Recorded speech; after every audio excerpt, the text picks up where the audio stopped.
everyone, it's Nicole here today for Simon Says Stamp with a trio of thanks leaves background cards featuring the Simon Says Stamp November 2018 card kit, thanks, and leaves.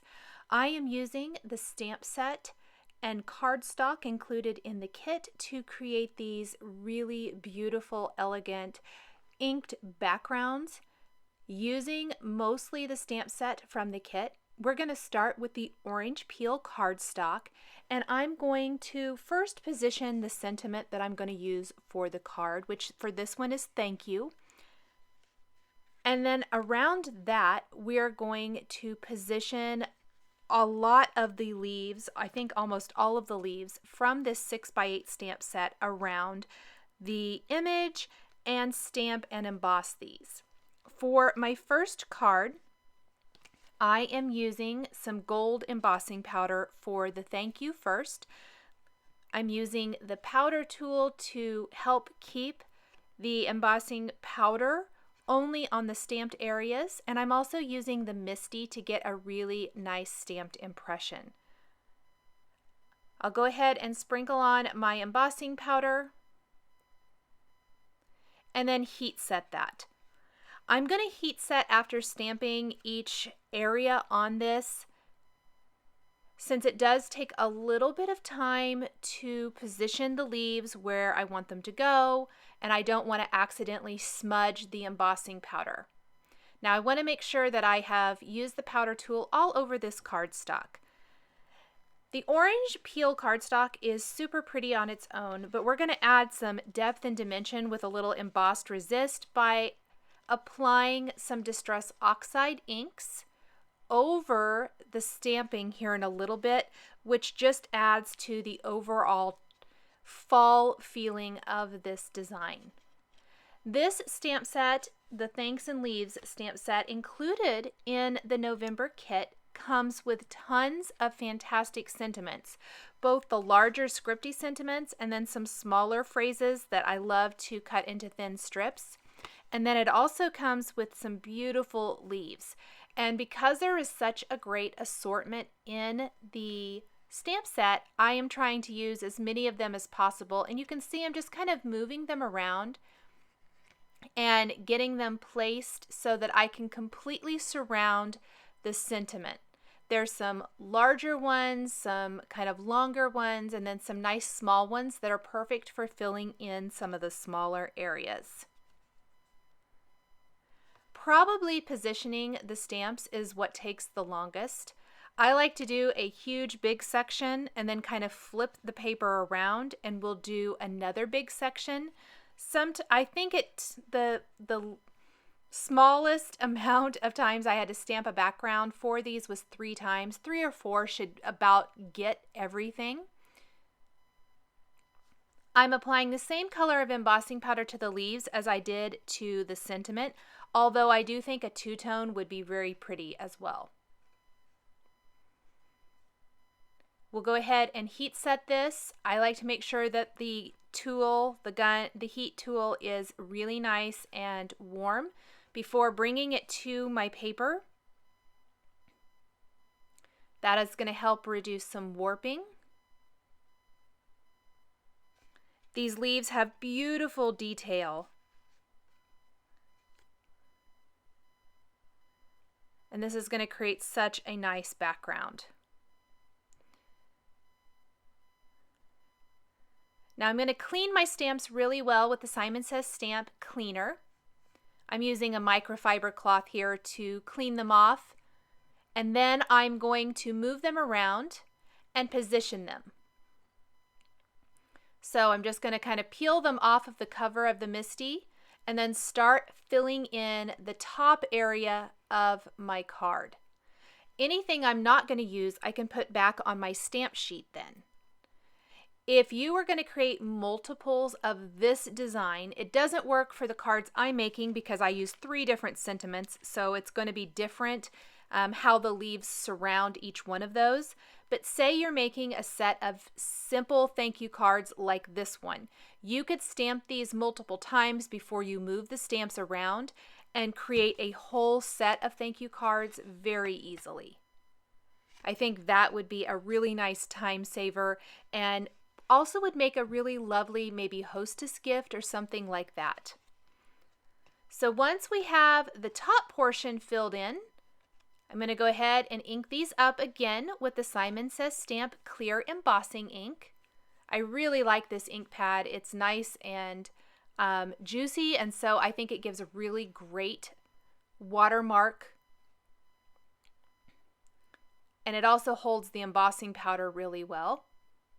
We're going to heat set the top portion of this design, and then I can flip the panel around and we can fill in the right side of the card, which will now be on the left side of the screen because I flipped it upside down.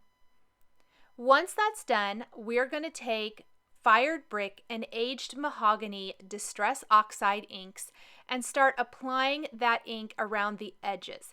I like to do the darker ink around the outer edge and then kind of blend in with my lighter ink around the center. In reality, probably most of the orange peel cardstock is getting covered. However, part of that is going to show through when we spritz this background with water from a distress sprayer, which is going to oxidize and show the original color of cardstock back behind there. I tried to keep it lighter towards the center of the panel. Now I want to take a dry paper towel and buff any excess Distress Oxide ink that might be sitting on top of that embossed area off. And then I thought I needed to add just a little more of the Fired Brick to the center. I think these reds look really stunning with the orange cardstock. I spritzed this with water from the Distress sprayer. I'm going to blot that dry. You can see the great oxidation that happens there, which adds to the just overall appeal to the card. So pretty. It's amazing what all you can get with a single layer here. So we've got inking, we've got stamping and embossing, and then of course we've got the great oxidation from the Distress Oxide inks and water.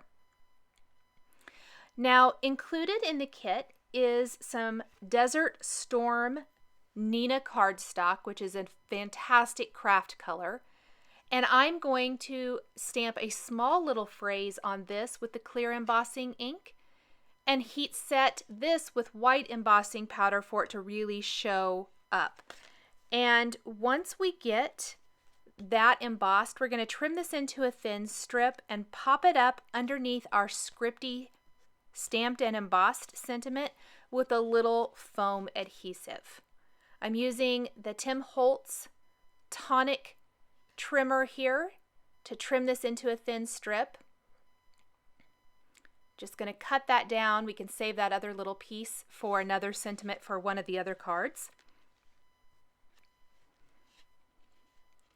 And I think the craft cardstock is a great addition to this card where white or ivory might have really stood out and not blended into the autumn feel. The craft cardstock definitely does.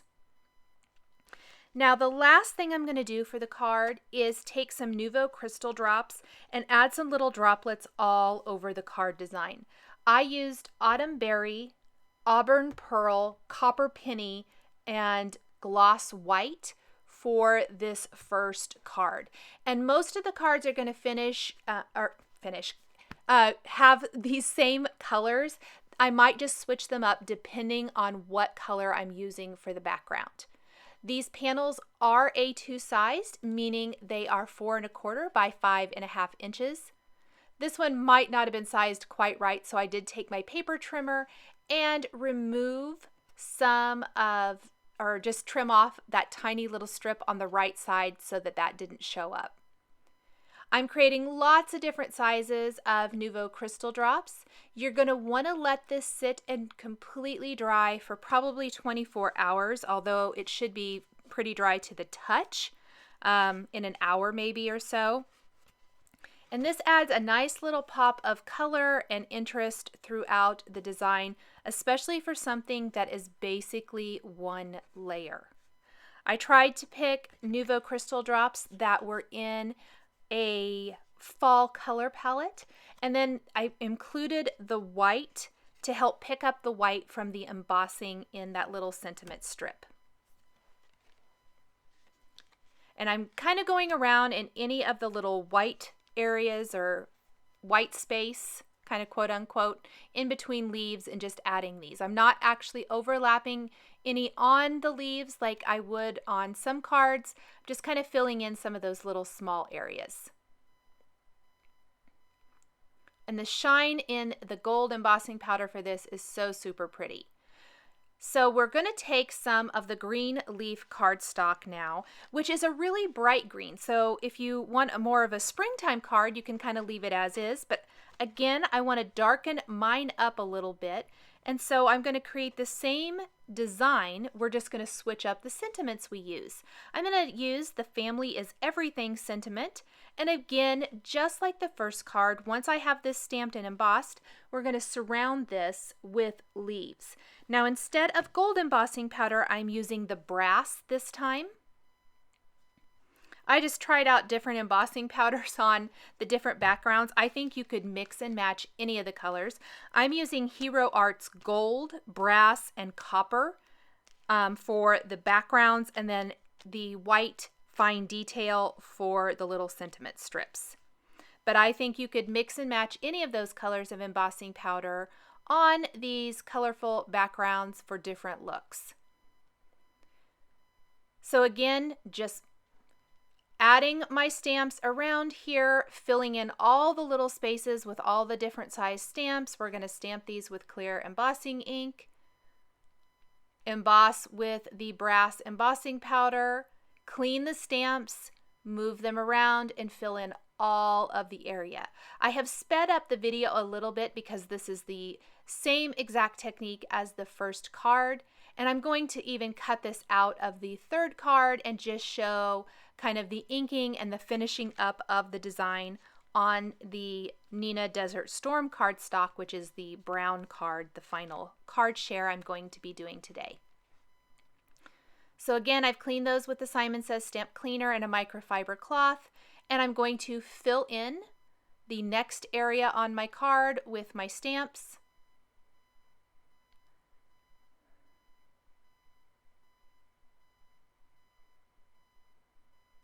And I try to do as many at one time as possible. That one wanted to stick to my fingers.